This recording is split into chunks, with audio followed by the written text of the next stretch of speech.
मठ की जमीन बेचने का विरोध करने पर महंत ने हत्या की साजिश रची। महंत ने 5 करोड़ की सुपारी दी थी। एक महंत गिरफ्तार व अन्य 2 फरार। पुलिस फरार अभियुक्तों की गिरफ्तारी के लिए छापेमारी कर रही है। पटना सिटी मठ की जमीन की बिक्री का विरोध किए जाने पर महंत ने एक व्यक्ति की हत्या करवाने के लिए साजिश रच डाली। इस संबंध में एएसपी कार्यालय कक्ष में हुई प्रेस वार्ता में नगर पुलिस अधीक्षक पूर्वी प्रमोद कुमार ने बताया कि 27 सितंबर को माल सलामी थाना के पूर्वी नंदगोला निवासी स्वर्गीय योगेंद्र प्रसाद यादव का बेटा अविनाश कुमार उर्फ पिंकू यादव की हत्या करवाने की साजिश का पता चलने पर अविनाश ने पुलिस को लिखित शिकायत और सबूत के तौर पर एक ऑडियो क्लिप दिया था। उसमें उन्होंने पुलिस को बताया कि वहां पर एक मठ है जहां 3 महंत रहते हैं जो मठ की जमीन को बेचना चाहते हैं। अविनाश कुमार, स्थानीय ग्रामीण और मठ से जुड़े सदस्यों द्वारा लगातार इसका विरोध किया जाता था। मामला दर्ज होते ही पुलिस टीम गठित की गई, जिसमें थानाध्यक्ष प्रमोद कुमार, पुलिस अवर निरीक्षक मेराज अहमद खां, क्विक मोबाइल के सिपाही संतोष कुमार, संजय कुमार व अमित कुमार को शामिल किया गया। गठित टीम ने छापेमारी कर सिमली निवासी चंद्रिका साव उर्फ पीताम्बर बाबा का बेटा राधेश्याम को गिरफ्तार कर लिया, जिसके बाद पुलिस ने राधेश्याम से पूछताछ की तो उन्होंने इस संदर्भ में अपनी गलती स्वीकार की। राधेश्याम की गिरफ्तारी के दरमियान पुलिस ने उनके पास से एक पेन ड्राइव और उनके पिता का एक मोबाइल फोन भी बरामद किया है, जबकि इस मामले में 2 अन्य महंत जनार्दन देव और संतोष उपाध्याय फरार हैं। अविनाश की हत्या करवाने की साजिश रचने के लिए तीनों महंत द्वारा बदमाशों को 5 करोड़ रुपए की सुपारी देने की बात पर पूछे जाने पर नगर पुलिस अधीक्षक पूर्वी ने कहा कि यह जांच का विषय है। जांच करने के बाद ही स्थिति स्पष्ट हो सकेगी। फिलहाल इसमें संलिप्त अन्य अपराधियों की गिरफ्तारी के लिए पुलिस छापेमारी कर रही है। नीरज कसेरा लूटकांड में 2 अन्य अपराधी गिरफ्तार। पटना सिटी नीरज कसेरा लूटकांड में संलिप्त 2 अन्य अपराधियों को आलमगंज थाना पुलिस ने धर दबोचा है।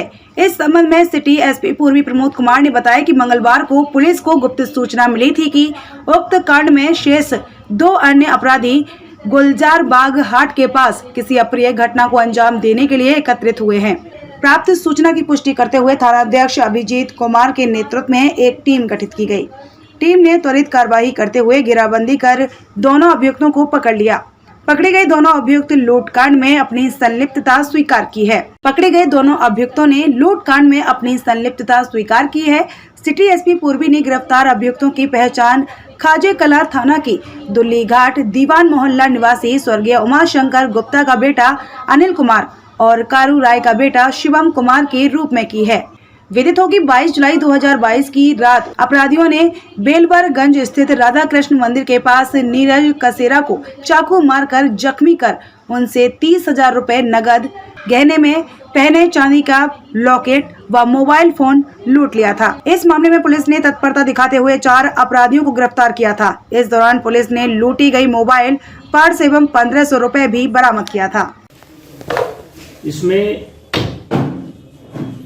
कल दिनांक 27 मई 2022 को अविनाश कुमार और पिंकू यादव, पिता स्वर्गीय योगेंद्र प्रसाद यादव, पूर्वी नंदगोला मालसलामी थाना क्षेत्र ने एक आवेदन दिया और उन्होंने एक ऑडियो थाना पे लेकर आए थे और जिसमें उन्होंने बताया कि अपने लिखित शिकायत में दर्ज कराया कि वहाँ पे एक मठ है और उस मठ पे उन लोगों का आपसी मठ पे रहने वाले 3 जो महंत हैं उनसे उनका कुछ विवाद था। विवाद का उन्होंने कारण ये बताया कि वहाँ पे जो मठ की ज़मीन है वहाँ पे महंत लोग उसको कुछ काफ़ी महंगी दाम की ज़मीन है तो उसको बेचना चाहता था, जिसको लेकर स्थानीय जो ग्रामीण हैं और जो अन्य सदस्य वहाँ के मठ से संबंधित उन्होंने इसका विरोध किया था।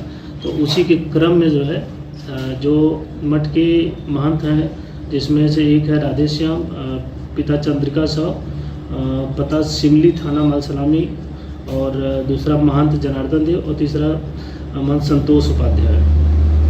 तो इन लोगों ने मिल के जो है वहाँ पे एक व्यक्ति को जो है सुपारी दिया था इनको जो है कि अविनाश कुमार को मार के हटाने का, जिसमें इन्होंने रीज़न प्राथमिक तौर पे यही बताया और पूछताछ में भी यही पता चला कि जो ज़मीन का कुछ वहाँ पर बिक्री या तो फिर लीज पे देने का कार्य महंत लोग करने वाले थे, उसमें बार बार अविनाश और अन्य स्थानीय लोग उसका विरोध करते थे, जिसके लिए फिर इन्होंने प्राथमिक तौर पर इन्होंने स्वीकार भी किया है पूछताछ में कि हाँ उनसे गलती हुई है, तो अभी इसका और भी अनुसंधान चल रहा है। उन्होंने ऑडियो इसकी जब्त की है और इसी के बाद उन्होंने जो प्राथमिकी के लिए आवेदन दिया, उस प्राथमिकी के आधार पर प्राथमिकी दर्ज करते हुए इनके खिलाफ जो है कार्रवाई की गई और राधेश्याम की गिरफ्तारी कर ली गई। बाकी लोग फरार हैं, उन दोनों की भी गिरफ्तारी के लिए प्रयास किया। 5 करोड़ का मामला जो अभी एक जगह था, इन्होंने बताया कि इसको जो सुपारी देने का काम था वो अभियुक्त जिससे संपर्क किया गया था सुपारी देने के लिए, उसको बोला गया था कि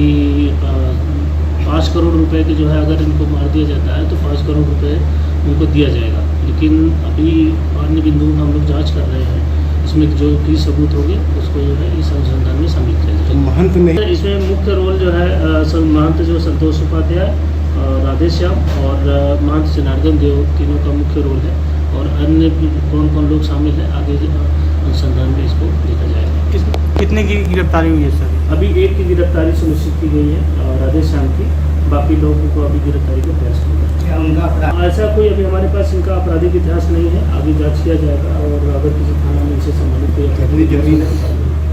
जमीन का एग्जैक्टली मेरे पास कोई डेटा नहीं है, लेकिन है कि मठ के पास काफ़ी ज़मीन है और शहर के बीचों बीच ज़मीन है और सबको पता है कि आसपास की ज़मीन शहर की बहुत महंगी होती है, तो उसी कुछ ज़मीन को लेकर अपना ये लोग बेचना चाह रहे थे, जो कि प्राथमिकी में बताया गया है और उसी विवाद के चलते इनको शायद रास्ते से हटाने की उन्होंने शिकायत की और उसी के तहत कार्रवाई की गई। जो पहले तो हम लोगों ने लाइसेंस की जो शर्तें निर्गत की हैं, लाइसेंस की शर्तों में ही पहले से बोला गया है कि सभी समितियां अपने वॉलंटियर्स की जो है एक सूची दे देंगे, अपने वॉलंटियर्स भी रखेंगे, खास करके क्योंकि जो है कई बार कई पूजा समितियां होती हैं और जुलूस अलग अलग निकलते हैं सैकड़ों की संख्या में सिटी क्षेत्र में, तो कई बार ये नहीं पता चल पाता है कि कौन से एरिया से कौन से जुलूस के लोग शामिल हैं। इसलिए इनके वॉलंटियर्स को हम लोग जो है नाम ले लिए हैं, जिसके माध्यम से हम लोग ये उनके वॉलंटियर्स के माध्यम से सुनिश्चित करेंगे कि कौन सी जुलूस के साथ किस क्षेत्र के लोग हैं और उस संबंधित थाना से भी जो है इन लोगों की पहचान सुनिश्चित की जाएगी और प्रशासन पूरी तरीके से अलर्ट है, बल की भी प्रवृत्ति रहेगी और जो भी अगर आपराधिक घटना करने की कोशिश करेगा या पूर्व में जो किया है उसके खिलाफ केस भी दर्ज हुए हैं और आगे करने की कोशिश करेगा उसके खिलाफ विधिक कार्रवाई सुनिश्चित की जाएगी।